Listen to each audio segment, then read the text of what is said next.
Welcome बच्चों। पिछली class में हम लोगों ने वन वन फंक्शन और मेनी वन फंक्शन के बारे में पढ़ा था। इस क्लास में हम लोग पढ़ने वाले हैं ऑन टू फंक्शन और one one onto function के बारे में, बहुत ही सिंपल, स्मार्ट और इंटरेक्टिव तरीके से, वो भी डीप फीलिंग के साथ। क्योंकि जब हम कोई चीज़ फील करके पढ़ते हैं तो वो चीज़ हमें लंबे समय तक याद रहती है। So without let start feel. जैसा कि मैंने बताया, आज का टॉपिक है ऑन टू फंक्शन, जिसे हम लोग सरजेक्शन भी कहते हैं। दूसरा हमारा है one one onto function, जिसे हम लोग बाइजेक्शन भी कहते हैं।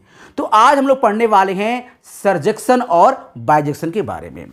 तो देखते हैं क्या है सरजेक्शन और बाइजेक्शन फंक्शन।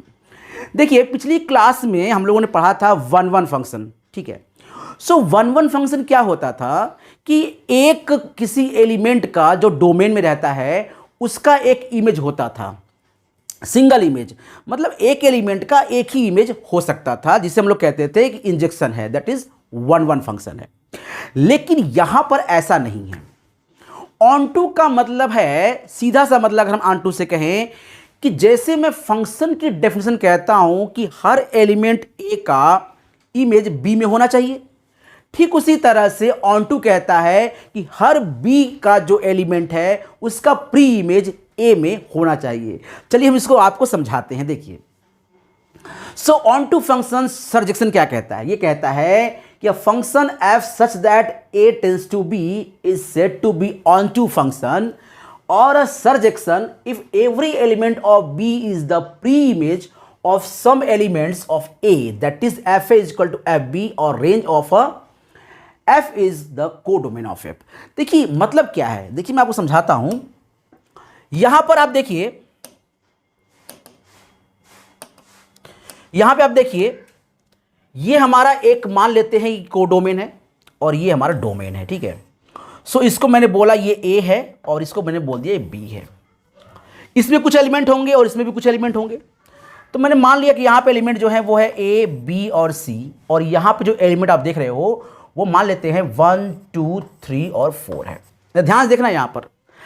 अब अगर मैं बोलूँ कि फंक्शन क्या होता है तो आप क्या कहोगे कि फंक्शन के लिए इसके सारे एलिमेंट का इमेज यहाँ होना चाहिए। सिंपल बात है कि अगर यहाँ कोई बच गया तो फंक्शन ही नहीं होगा। तो मैंने कहा ठीक है, यहाँ पर इसका इमेज ये हो गया, इसका इमेज ये हो गया और इसका इमेज ये हो गया। तो इसका मतलब ये हो गया कि यहां पर ये सारे जो आप देख रहे हो ये फंक्शन हो गया। क्यों? क्योंकि इसके सारे एलिमेंट का इसका साथ इमेज बन गया। अच्छा, आप ये भी जानते हो कि इसको बोलते हैं pre image, it is called pre image, ठीक है। और इसको कहा जाता है इमेज। सो ये प्री इमेज है और ये इमेज है, ठीक है। तो क्लियर हो गया। अच्छा, सो आप देख सकते हो कि ए का इमेज क्या है 1, बी का इमेज 2 और सी का इमेज 3, ये सारे इमेज हो गए। लेकिन क्या ऐसा भी हो सकता है, क्या ऐसा भी हो सकता है कि ये सारे जो एलिमेंट आप देख रहे हो जो बी में हैं, इन सभी का प्री इमेज भी ए में हो? मतलब ये सारे के सारे इंगेज हो। देखिए यहां पर ए वाले सारे इंगेज हैं, मतलब सबका इमेज है, तो ये फंक्शन है। ठीक इसी का उल्टा मैं ये बोलूं कि सारे बी भी इंगेज हो, बी में ऐसा कोई ना हो जिसका प्री इमेज ना हो, तो सभी का कोई ना कोई प्री इमेज हो। और अगर ऐसा होगा तो ये फंक्शन हो जाएगा ऑन टू, ठीक है। सो ऑन टू कहता है कि हमारा जो बी है, कोडोमेन वाला बी, ठीक है, इस बी के सभी एलिमेंट का प्री इमेज सेट ए में होना चाहिए। तो इसका मतलब तो ये रहा। तो इसका मतलब हम ये कह सकते हैं कि जब हम निकालना चाहते हैं कि ये फंक्शन ऑन टू है या नहीं है, तो हमें बस ये देखना होगा कि क्या इन सभी के जो एलिमेंट हैं उन सब का प्री इमेज है या फिर नहीं है, हमें यही चेक करना होगा, ठीक है। चलिए अब ये देखिए, ये फंक्शन 1 1 भी है। आप देख रहे होंगे ये फंक्शन 1 1 भी है, क्योंकि ए का सिर्फ एक इमेज है 1, बी का सिर्फ एक इमेज 2 और सी का एक इमेज 3। ये हम लोगों ने पिछली क्लास में पढ़ लिया था। चलिए ऑन टू को चेक करते हैं हम लोग, ऑन टू कैसे हो सकता है। सो ऑन टू देखिए, अब फिर से हमने मान लिया कि यहां पर एक हमारा कोडोमेन हो गया और यहां पर एक डोमेन हो गया, ठीक है। कोडोमेन और इस डोमेन। अब देखिए यहां पर मैंने कहा कि यहां पर हमारे पास 2 है और 3 है, और मैं यहां पे कह दिया कि A B C और D है, ऐसा कुछ कह दिया मैंने। अब मैंने बोला कि A का इमेज 3 है और B का इमेज 2 है, और अगर मैं इतना छोड़ दूं तो क्या ये फंक्शन होगा? नहीं फंक्शन होगा, क्योंकि यहां पर जो A आप देख रहे हो सेट A, उसके सारे एलिमेंट की इमेज B में नहीं है, सो ये फंक्शन नहीं है। लेकिन अगर मैं बोलूं कि C का इमेज भी A है भाई, और D का इमेज भी E है, A है मतलब 2 है, सो देखिए यहां पर B का, C का, D का तीनों का इमेज 2 है, तो सीधी सी बात है कि आप देख रहे होगे ये 1-1 नहीं हुआ, ये मेनी 1 हुआ, मतलब कई लोगों की एक ही पर्सनालिटी। सो कई लोग एक जैसा बिहेव कर रहे हैं यहां पर, तो कोई समस्या नहीं है। लेकिन एक इंसान कई लोगों की तरह बिहेव नहीं करना चाहिए, दोहरा चरित्र नहीं होना चाहिए, किसी भी एक इंसान का 2 चरित्र नहीं होने चाहिए, क्योंकि इससे वो पहचान में नहीं आता, आप उसे विश्वास नहीं कर सकते कि वो कब कौन सा रूप ले लेगा। तो एक इंसान के 2-3 रूप तो नहीं होने चाहिए। हाँ, आप ये कह सकते हैं कई सारे इंसान के एक रूप हो सकते हैं, गांधी जी की तरह हो सकता है, कोई चंद्रशेखर आज़ाद की तरह हो सकता है, कोई हमारे APJ अब्दुल कलाम की तरह हो सकता है। सो कई सारे लोग एक इमेज को फॉलो कर सकते हैं, बट एक इंसान कई सारे इमेज जो फॉलो करता है तो फंक्शन नहीं होता है। सो आप देख सकते हैं कि यहां पर ये जो 3 लोग हैं, बी नाम का शख्स, यानी आप कह सकते हैं B for Babita, C for आप कह सकते हो क्या कह सकते हैं, सी फॉर मान लेते हैं कैट, और डी फॉर मान लेते हैं डॉल। सो बबीता, कैट और डॉल, ये तीनों जो आप देख रहे हो तीनों प्राणी हैं, बबीता भी प्राणी और सी यानी कैट भी प्राणी और डी भी एक प्राणी है, डॉल भी। ये तीनों के तीनों जो हमारे पास देख रहे हो, तीनों के तीनों का इमेज 2 है। सो ये फंक्शन मेनी 1 हो गया, ये फंक्शन एक तरह से ऑन टू भी हो गया। सो आप कह सकते हो ये मेनी 1 ऑन टू है, लेकिन ऑन टू तो है, ऑन टू है, लेकिन ये मेनी 1 ऑन टू है। So it is called a many 1 onto, जिसे आप सिंपली ऑन टू कहते हो। So onto function, so onto function clear है कि जो सेट बी में हमारे पास एलिमेंट होंगे उन सब का प्री इमेज होना चाहिए। अगर एक भी यहां बच गया तो आप मान के चलिए ये 1-2 नहीं होगा। लेकिन अगर बच गया, एक कोई बच गया, तो उसे क्या कहते हैं? तो उसे कहते हैं into function. This is called into function, कि अगर कोई बच गया तो उसे कहते हैं इनटू फंक्शन। अब देखिए हम आपको कुछ एग्जांपल लेते हैं, आपको क्लियर समझ में आएगा, ठीक है। अब यहीं पर इसी डायग्राम को देखिए, आप सेम डायग्राम में बना रहा हूं आपको, A B C और D, और यहां पे था 2 और 3। आपने देखा कि A के साथ यहां पर 2 था, सॉरी A के साथ यहां पर हमारा 3 था, और B के साथ 2, C के साथ 2 और D के साथ भी 2, ये आप देख रहे हो।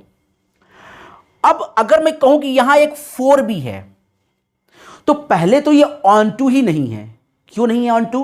क्योंकि यहां पर आप देख रहे हो कि एक 4 बच गया।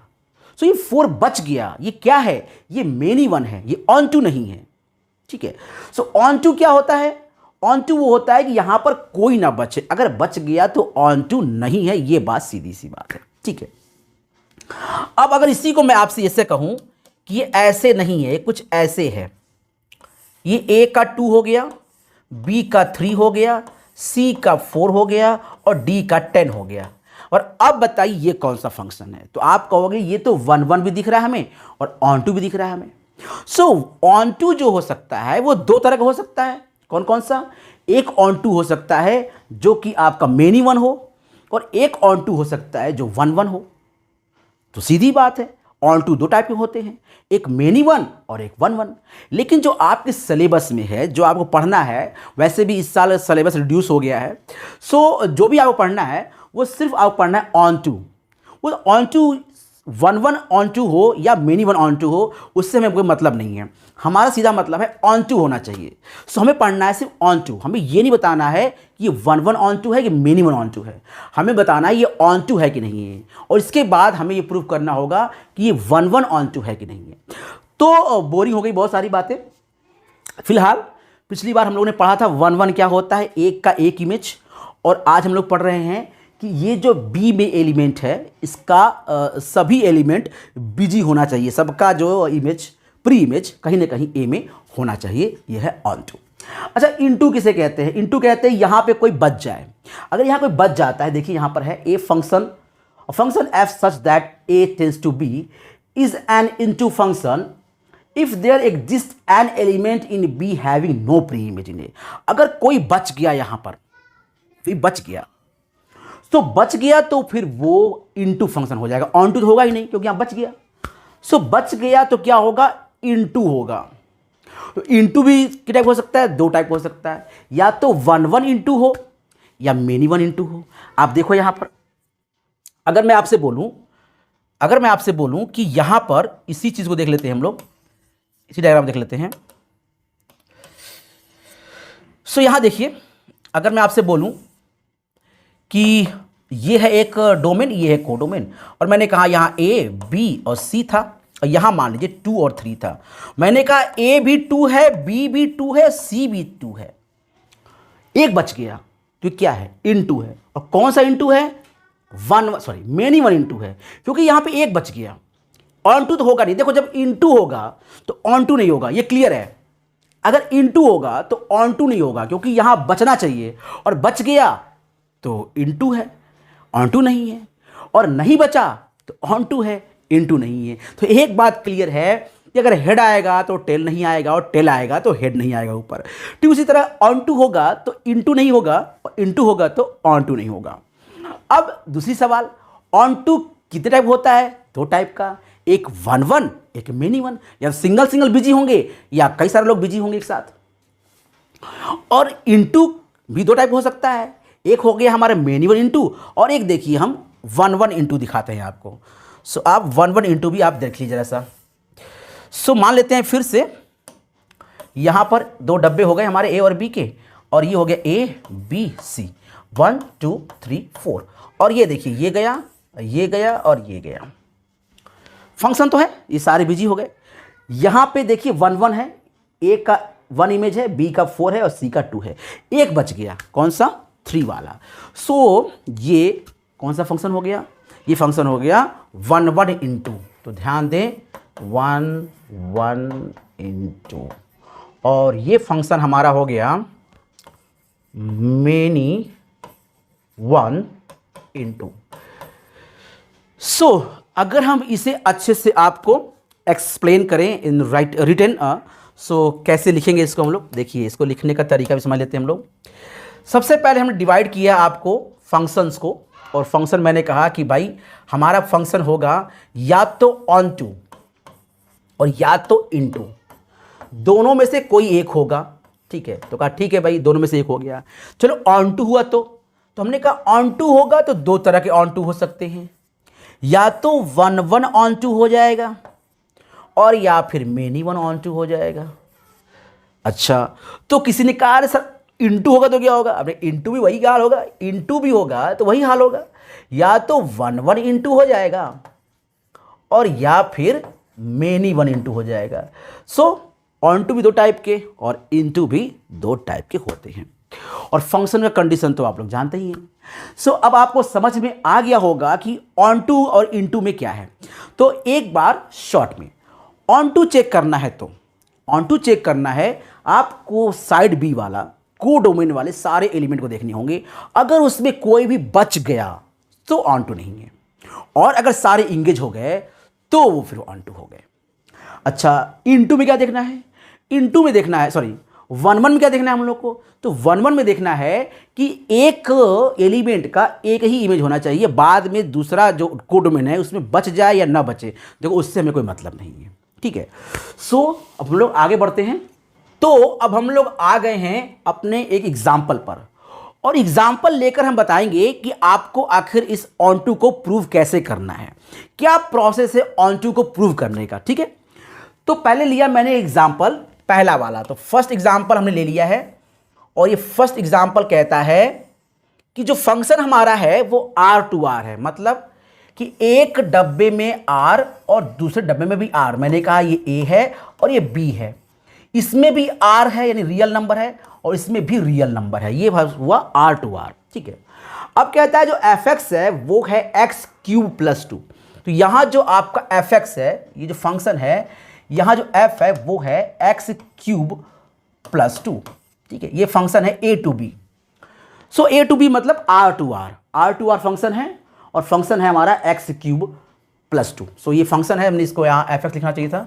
सो ये फंक्शन हो गया हमारा एक्स क्यूब प्लस टू। चलिए इसको देखने के लिए हम लोग क्या करेंगे, सबसे पहले हम लोग यहां पर लिखा है कि put F X equal to Y. सबसे पहले हम लोग इसको वाई पुट कर लेते हैं, एफ एक्स को।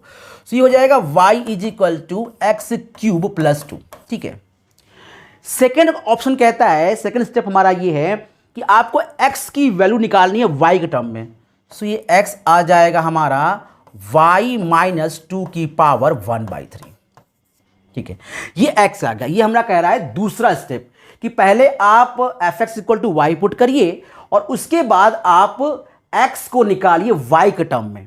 ठीक है, अब ये x निकल गया y के टर्म में। अब आपको ये देखना है कि हम y की अगर कोई भी वैल्यू पुट करेंगे तो क्या x आएगा या नहीं आएगा। y की कोई भी वैल्यू पुट करने पे x आएगा या नहीं आएगा, क्योंकि अगर y की सारी वैल्यू के लिए x आ जाता है तो फंक्शन ऑन टू है। बहुत सिंपल है, आपको पहले तो y इज एफ एक्स को y पुट करना है, फिर x को निकालना है y के टर्म में, और फिर y चेक करना है, जैसे क्लास 11 चेक करते थे कि y हम क्या क्या ले सकते हैं। y के सारे वैल्यू के लिए क्या x एग्जिस्ट करता है या नहीं करता है, और y हम कौन सा लेंगे, b में से, यानी रियल नंबर में से, और x किस में से लेंगे, a में से, मतलब रियल नंबर में से। तो डिपेंड करेगा कि इन दोनों का क्या क्राइटेरिया है। सो अब देख सकते हैं अगर हम कोई भी रियल नंबर यहां पे डाल देंगे y की वैल्यू, तो x अपने आप एक रियल नंबर दे देगा। इसका मतलब कि यहां पर हम y की कोई भी वैल्यू लेंगे x मिलेगा। तो every element of y give a image of x।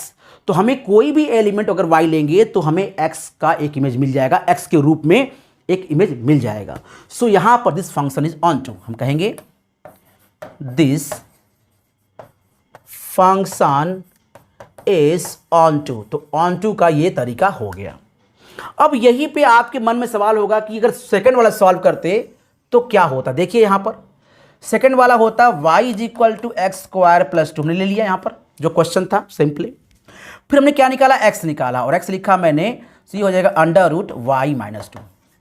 अब आप एक बात बताओ, क्या y आप ले सकते हो जीरो, क्या y आप जीरो ले सकते हो। जैसे y जीरो लोगे ये क्या हो जाएगा, x हो जाएगा माइनस टू। और क्या पॉसिबल है, क्या रियल नंबर है, नहीं है।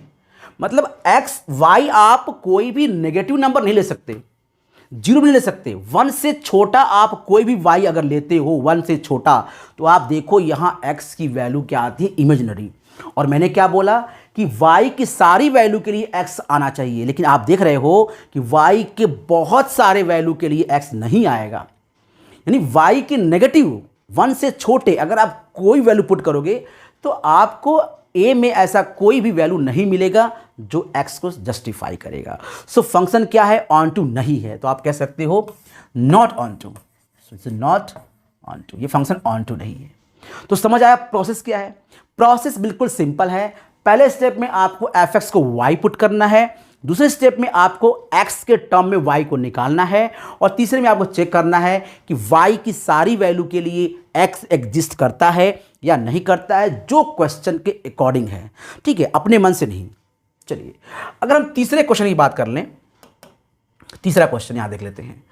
सो यहां पर हम लिख देते हैं, फिर से दो डब्बे हमारे पास हैं, एक डोमेन और एक कोडोमेन। और यहां मैंने बोला a, यहां बोला b, लेकिन यहां पर जो है वो जेड है। जेड का मतलब क्या होता है, इंटीजर। सो यहां पर है हमारा इंटीजर। अब देखिए यहां फंक्शन का जो रिलेशन है वो है F X is equal to 3x plus two, ये है F to A to B. ठीक है, अब हमने क्या किया, यहां पर आपने कहा था कि एफ एक्स को y मान लेगा, तो हमने एफ एक्स को y मान लिया और ये हो गया 3x प्लस टू। जरा x निकालिए, x कितना आ जाएगा, आप कहोगे सर y माइनस 2/3। अब जरा यहां पे ध्यान दीजिए, आपने कहा कि सर हम y की कोई भी वैल्यू लेंगे तो x तो निकल ही जाएगा। सो ये फंक्शन ऑन टू है। आपको भी लग रहा होगा कि सर यहां तो y की हम अगर कोई वैल्यू पुट कर दे, जो भी आंख बंद करके, x तो निकलेगा ही निकलेगा, और तो हमारा ये फंक्शन ऑन टू हो जाएगा। लेकिन जो सबसे इंपॉर्टेंट होता है फंक्शन का, वो होता है डोमेन और रेंज। आपको देखना ये होता है कि आपका जो दायरा है वो क्या है। आप क्या ले सकते हैं और क्या आपको मिल सकता है।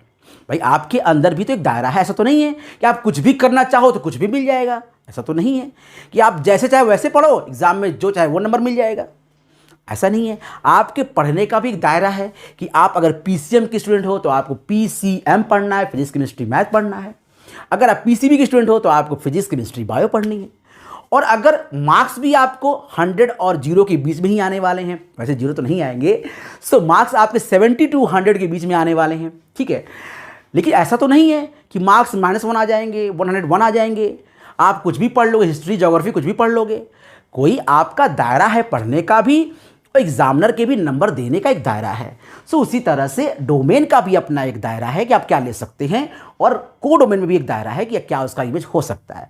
सो यहाँ देखिए, यहाँ पर जैसे ही अगर y0 पुट करेंगे, जरा देखो y0 पुट करोगे तो x क्या आने वाला है, तो x आ जाएगा -2/3। अब ये बताओ क्या यहां पर ये जो x होता है, यहां देखो यहां x होता है, यहां y होता है ना, सो क्या यहां पर -2/3 है इस डब्बे में? क्या -2/3 हो सकता है? नहीं हो सकता, क्योंकि इंटीजर है। 0 पर यहां पर कोई वैल्यू ऐसी नहीं आएगी जो इसमें होगी। x कभी -2/3 नहीं हो सकता, क्योंकि यहां पर इंटीजर है। हाँ, पिछले वाले क्वेश्चन में क्या था, रियल टू रियल था, तो कोई समस्या नहीं थी। बट इस वाले क्वेश्चन में इंटीजर है, और इंटीजर -2/3 तो नहीं होता, ठीक है। सो -2/3 एक इंटीजर नहीं है, रियल नंबर है। हाँ, रियल टू रियल होता तो ऑफ कोर्स ये फंक्शन हमारा ऑन टू हो जाता, लेकिन ये फंक्शन ऑन टू नहीं है, बिकॉज यहाँ पे z to z है।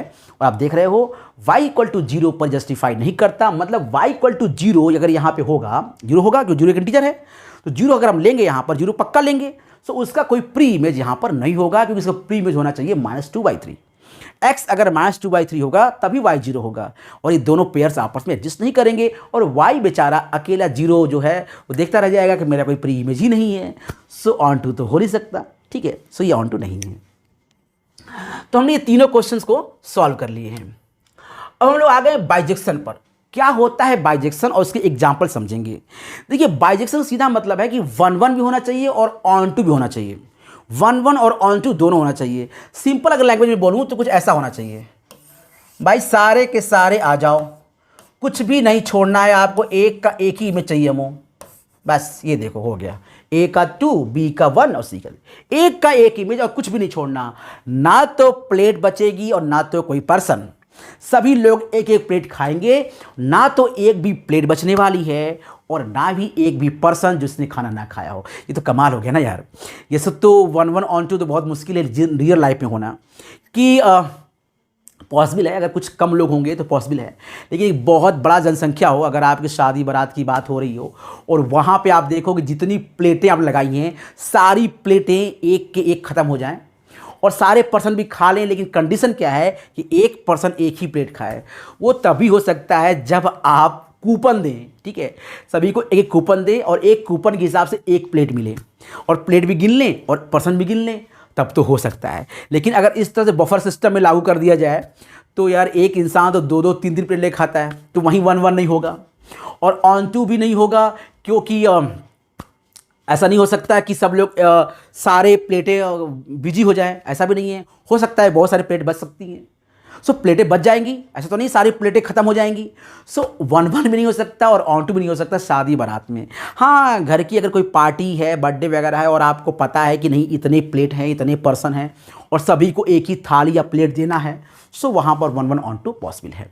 सो इस तरह से 1-1 ऑन टू को आप रियल लाइफ में देख सकते हैं। सो आप चाहें तो 1-1 फील कीजिए, चाहे ऑन टू फील कीजिए, और चाहे 1-1 ऑन टू किसी भी तरह से फील करके आप पार्टी को ऑर्गेनाइज कर सकते हैं। सो अगर आप अब की पार्टी ऑर्गेनाइज करना तो देखना ये पार्टी हमारा 1-1 पार्टी है, ऑन टू पार्टी है, या फिर 1-1 ऑन टू पार्टी है। और मुझे कमेंट करके ज़रूर बताना कि आपका जो फंक्शन था, बर्थडे पार्टी हो या फिर मैरिज पार्टी हो या एनिवर्सरी पार्टी हो, एनिवर्सरी पार्टी तो आपकी नहीं हो सकती, आपके मम्मी पापा की एनिवर्सरी पार्टी होगी, जो भी पार्टी होगी, न्यू ईयर पार्टी हो सकती है। सो जो भी ओकेज़न होगा आप मुझे बताना कि जब आप फंक्शन था वो 1-1 फंक्शन था या ऑन टू फंक्शन था, या फिर वो था 1-1 ऑन टू, जिसको बोलते हैं हम लोग बाइजेक्शन। ये बाइजेक्शन है, इससे पहले वाला सरजेक्शन था, और जो पहला था 1-1 फंक्शन उसे कहते हैं इंजेक्शन। सो देखिए अब यहाँ चेक कर लेते हैं हम लोग, एक क्वेश्चन दिया हुआ है कि fx is equal to 2x-3, ठीक है। चेक करना है कि ये जो फंक्शन है q टू q है, मतलब यहां भी q है और यहां भी q, मतलब क्या होता है रेशनल नंबर। और रेशनल नंबर क्या होता है आप समझ लो कि जो भी इरेशनल नंबर नहीं है उसको हटा दीजिए, तो क्या बन जाएगा रेशनल नंबर। रियल नंबर में से आपको माइनस करना होगा इरेशनल नंबर, मतलब रूट वाले नंबर जो भी होते हैं, तो बन जाएगा रेशनल नंबर। तो देखिए अब अगर यहाँ पे 1-1 चेक करें आप, सो आप देख सकते हो यहाँ पे जो भी आप x रखोगे तो x की एक ही वैल्यू आएगी y की, बिकॉज कि यहाँ पर कोई भी स्क्वायर नहीं है। तो स्क्वायर नहीं है, रूट नहीं है, मॉड नहीं, कुछ भी नहीं है। सो आप सिंगल ये एक लीनियर इक्वेशन है, जो भी आप x रखोगे y की एक ही वैल्यू आएगी। आप जानते हो कि एक लीनियर इक्वेशन के एक ही पेयर होते हैं, मतलब x की एक वैल्यू के लिए y की एक ही वैल्यू होती है, ये दो वैल्यू नहीं हो सकती। तो ये 1-1 है बाय द ऑब्जर्वेशन, ठीक है। ऑन टू कैसे है? ऑन टू ऐसे है कि आप देखो कि जो भी आप y लोगे, जैसे मैंने यहां लिखा, ऑन टू चेक कर लेता हूं यहां पर, y is equal to 2x-3। So what about x? आप बोलोगे कि y प्लस 3/2। अब आप खुद चेक करो, आप कोई भी y ले लो, कोई भी रूट छोड़ के, सो आपको x मिल जाएगा। 2 ले लो, 0 ले लो, 1 ले लो, 3 ले लो, कुछ भी ले लो, -1.3 ले लो, 1.002 ले लो, कुछ भी ले लो, आपको x मिल जाएगा। सो आप y लोगे, x मिलेगा। सो फंक्शन क्या है ये? Onto. तो आपने कहा ये फंक्शन हो गया ऑन टू। अब बोलोगे सर 1-1 भी ऐसे ही प्रूव करिए, तो देख लेते हैं हम लोग। यहां पर मैंने लिखा fx1 is equal to fx2, और यहां देखिए हो जाएगा x1 is equal to 2x1, sorry ये हमारा हो गया यहाँ पर थोड़ा गड़बड़। सो ये हो गया 2x1 plus -3 is equal to 2x2 -3, और यहाँ देखिए 3 का हो जाएगा कैंसिल, और ये आ जाएगा हमारा x1 is equal to x2, और ये क्या आ गया यहाँ से 1-1। तो कितना सिंपल हो गया कि ये फंक्शन 1-1 भी हो गया और ऑन टू भी हो गया। सो इसी तरह बच्चों आप 1-1 ऑन टू दोनों प्रूव कर सकते हो, लेकिन इस साल तो काफ़ी रिड्यूस हो गया सिलेबस, और एक बहुत ही अच्छी चीज़ हो गई है कि इस बार जो आपका एक क्वेश्चन है वो दिसंबर में जो होने वाला है, नवंबर दिसंबर में, वो आपका जो पेपर होगा उसमें ऑब्जेक्टिव टाइप्स क्वेश्चन आएंगे, एमसीक्यू टाइप्स क्वेश्चन आएंगे। सो आपको ये सब करके दिखाना नहीं है, आपको सिर्फ ऑब्जर्वेशंस आईक्यू से देखना है कि 1-1 है, ऑन टू है, दोनों है। तो अगर एग्जाम में क्वेश्चन आता और ऑप्शन दिए होते 1-1 only, onto only, 1-1 onto both, तो आप क्या करते?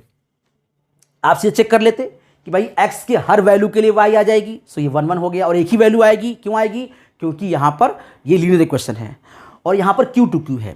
दूसरी बात कि अगर ऑन टू चेक करना हो तो आप चेक कर सकते हो कि y जो भी लेंगे, यानी x कुछ भी लेंगे तो y आएगा, ऐसा कोई y नहीं होगा जो बच जाएगा। तो सभी का प्री इमेज होगा। तो सबका साथ सबका विकास माला यहाँ फंडा है। सो यहाँ पर भी आपका ये सारे क्लियर हो गए।